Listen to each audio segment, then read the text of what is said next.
The truck's horn blares, a death knell aimed at the woman frozen on the curb. James's briefcase hits the pavement, resumes scattering like fallen leaves. Too late for the interview anyway. He lunges, the woman's perfume a fleeting ghost as he yanks her back from the crushing metal. He doesn't know she holds his future in her perfectly manicured hands. His own job interview now slipping away with every tick of the clock. He didn't know it yet, but that stranger he saved wasn't just anyone. Hours later, she'd walk into his life again and turn his world upside down. Before we dive in, drop a comment with where you're watching from, and don't forget to hit subscribe for more videos like this. Let's begin. Asterisk James Parker's shoes slapped against the concrete as he dashed down Main Street. Tie half-straightened resume folder under his arm. This was it. The interview that could finally pull him and his daughter Emily out of the grind. Every nerve in his body buzzed with urgency. Then it happened. A scream tore through the noise of traffic. Ahead, a woman stumbled off the curb, her stiletto caught in a metal grate. A truck hurtled toward her, horn blasting.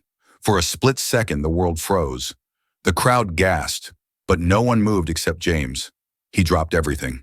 His briefcase burst open, papers scattering into the gutter. But he didn't care. He lunged forward, arms locking around the stranger's waist. With one violent pull, he dragged her back onto the sidewalk just as the truck thundered past, missing her by inches. Both collapsed against the pavement. The woman's breasts came sharp and shallow, her pulse racing against his grip. James steadied her shoulders, scanning for injuries. "You okay?" he asked, voice ragged, chest heaving. The woman, early 30s, polished suit torn at the knee, eyes wide with shock, nodded weakly. I didn't see it." "Thank you." James forced a grin, even as his lungs burned. "Better me spill coffee than you get flattened." She blinked at him as though trying to place him, but James was already scrambling to gather his papers. The truck's roar faded into the distance. His watch screamed the truth. 15 minutes past his scheduled interview. Too late. James exhaled, shoulders sinking, then tipped his head politely. "Be careful crossing next time." "All right." Without waiting for thanks, he shoved the crumpled resumes back into his folder and disappeared into the crowd. One life saved, one chance lost. He had no idea who she really was or how she'd find him again. Asterisk. The hallway light flickered in the modest apartment as James unlocked the door that evening. His shoulders sagged under the weight of a day that had drained everything out of him. Before he could even take off his shoes, the sound of tiny feet running across the hardwood greeted him. "Dad." Emily's arms flew around his waist. She was 10, ponytail bouncing, cheeks smudged with pencil from her latest art project. James forced a smile, scooping her up, letting the warmth of her embrace drown out the knot in his chest. "How'd it go?" she asked, her bright eyes searching his face.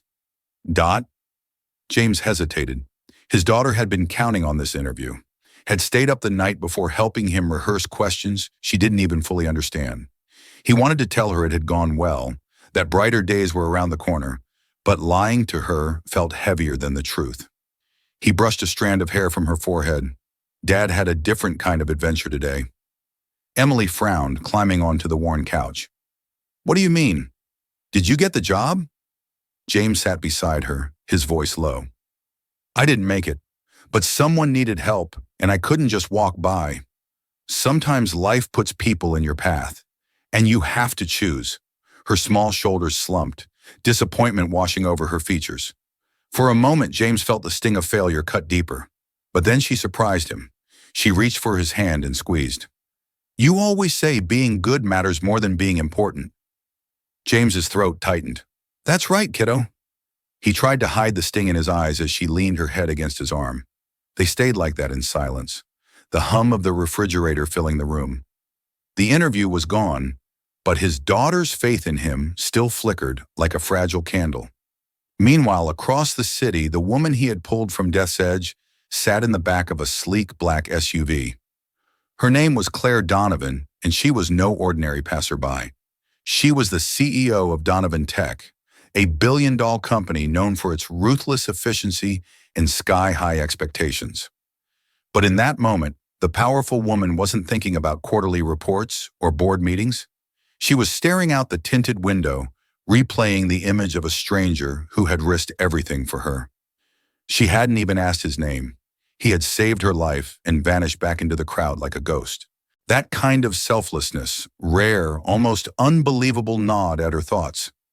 Claire's assistant droned on about the next meeting, but she wasn't listening. "Cancel the dinner," Claire said suddenly. The assistant blinked. "Excuse me," I said. "Cancel it and find out if any applications were submitted to our company today that didn't make the interview cross-check. I want every name." The assistant hesitated. "May I ask why?" Claire's tone sharpened. "Because I need to find him." Back in the apartment, James reheated leftover pasta while Emily colored at the kitchen table. He moved with weary precision, the sound of the boiling pot filling the silence.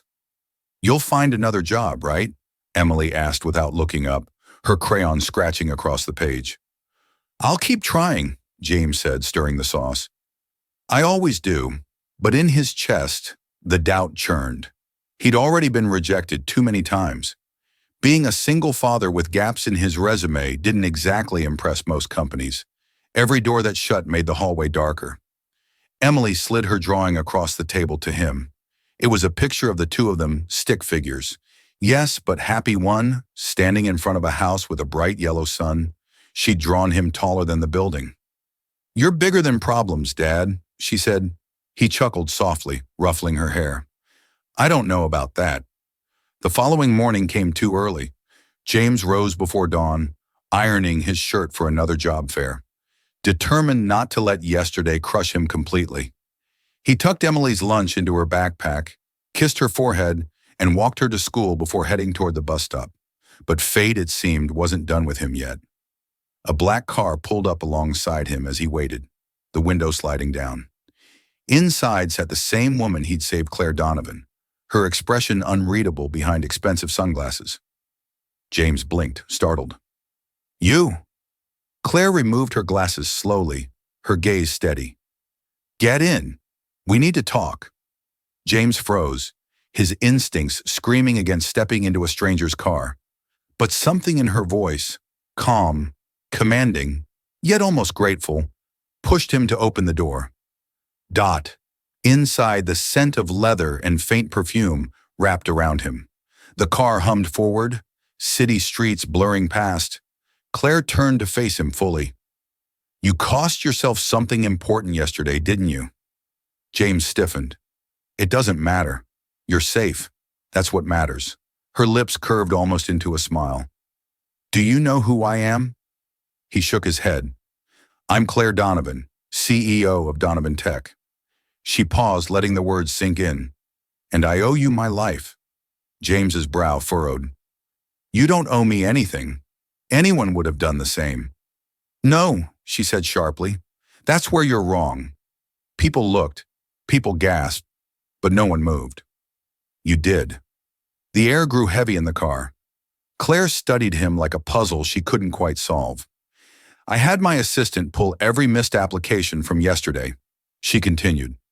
"Your name was on that list, James Parker. You were supposed to be at an interview for a logistics position in my company." James's breath caught. His heart thudded in disbelief. "How do you know that?" he asked, because I made sure to know. Her eyes softened for the first time. "I want you at my office tomorrow morning. Not for an interview, for a job offer." Silence filled the car, broken only by the hum of the engine. James stared at her, torn between pride, relief, and suspicion. "Why me?" "Because loyalty, courage, and sacrifice can't be taught. Skills can. You've already proven what kind of man you are." James sat back, the weight of her words crashing over him. For years he had been dismissed, overlooked, underestimated, and now the very act that had cost him an opportunity was opening a door he never imagined. The bus he had been waiting for rattled past outside. James exhaled slowly, his voice barely above a whisper. "What if I fail?" Asteris Claire leaned closer, her tone almost gentle. "You won't." For the first time in months, hope flared in James's chest like fire catching dry wood. That night, When he told Emily what had happened, her jaw dropped and then she squealed with delight, nearly toppling. Off the couch. "See, I told you, you're bigger than problems," she cried. James laughed, pulling her into a hug, the weight of years of struggle lifting ever so slightly. But in the quiet of the night, staring at the ceiling while Emily slept, James couldn't shake. One thought, opportunities like this didn't come without cost. And something told him this was only the beginning. The glass doors of Donovan Tech towered over James the next morning, like the gates of a world he didn't belong to. His reflection in the polished windows almost mocked him. Thrift store, worn-out shoes, tie just a shade too wide. He swallowed hard, clutching the strap of his briefcase. Emily had hugged him before school, whispering, "Show them who you are, Dad." Inside, the lobby buzzed with people in sleek suits, their confidence filling every corner. James walked in slow, nerves crackling through him. He felt every glance, every flicker of judgment. But then Claire Donovan appeared at the top of the staircase. Sharp navy dress, posture commanding, eyes locked on him. "Mr. Parker," she called, voice echoing. The chatter in the lobby faded as heads turned. The CEO was rarely seen like this, personally addressing someone. James straightened, forcing his nerves down. "Miss Donovan!" Claire's heels clicked against the marble as she descended, her gaze unwavering. When she reached him, she smiled faintly. "Follow me." They entered a glass-walled boardroom, the city stretching out behind, her like a kingdom she ruled. Executives sat waiting, their expressions ranging from curiosity to skepticism. Claire gestured for James to sit at the head of the table. Her seat. James froze. "Are you sure?" "Sit," she said firmly. The room fell silent as he obeyed, his palms damp against the cool wood. One executive leaned forward, adjusting his glasses. "With all due respect, Miss Donovan, who is this man?" Claire clasped her hands. "The reason I'm standing here alive, the reason this company needs a new kind of leadership in logistics." She glanced at James. "Mr. Parker isn't here for an interview. He's here because he's already proven something none of you can put on a resume. He acts when it counts." A murmur rippled across the room. Some executives exchanged skeptical looks. One cleared his throat. "With all due respect, heroism doesn't guarantee results. We need efficiency, strategy." James's chest tightened. He wanted to vanish under the weight of their stares. But then he remembered Emily's words. "You're bigger than problems, Dad." He leaned forward. "You want strategy? I may not have fancy degrees, but I know what it's like to make something work with nothing. I've sketched delivery systems on diner napkins, fixed supply issues for small shops that couldn't afford consultants. I've lived where efficiency isn't a buzzword, it's survival. And I'll bet that kind of experience is worth something." Here the room stilled. Executives blinked. Even Claire's lips curved in the faintest smile. For the first time, James felt like he belonged at the table. After the meeting, Claire walked him through the office. Employees watched with open curiosity. To them, James was an enigma, the man who had walked into their world overnight. "Why are you really doing this?" he asked as they reached her office. Claire paused, her expression softening. "Because yesterday I saw something I haven't seen in years. Humanity. I've built this empire by being ruthless, by trusting numbers over people. But when you pulled me back, you didn't see a CEO. You saw a person worth saving. That reminded me who I used to be." James met her gaze, his voice steady. "I didn't save you for a reward. I just did what anyone should." "Exactly," Claire replied. "That's why I trust you. You'll remind everyone in this company what it means to do the right thing, especially when it's hard." For a moment, silence stretched between them, heavy with unspoken truth. Weeks passed. James threw himself into his new role. He studied late, asked questions relentlessly, and treated every problem like one of Emily's puzzles waiting to be solved. And slowly the company began to notice. Efficiency rose. Deliveries streamlined. Workers respected him. Not because of his title, but because he listened. But it wasn't easy. There were nights he came home exhausted, hands trembling from pressure, guilt gnawing at him for not spending enough time with Emily. She would curl up beside him on the couch, whispering, It's okay, Dad. We're building something. Her faith fueled him and Claire, though still the intimidating CEO, began to show cracks in her armor. Sometimes she lingered by the logistics floor, watching him work. Sometimes their conversations drifted beyond numbers, touching on childhood memories, regrets, dreams buried under the weight of responsibility. One evening, as the office emptied, Claire found him still bent over blueprints. She leaned against the doorframe. You ever regret it? Saving me? James looked up, surprised. Never. Why? She shrugged, her voice quieter than usual. Because it changed both our lives. I wonder if you realize how much. James held her gaze. Maybe it was supposed to. Months later, Donovan Tech unveiled its new logistics system, built largely from James's designs. The press applauded. Shareholders cheered.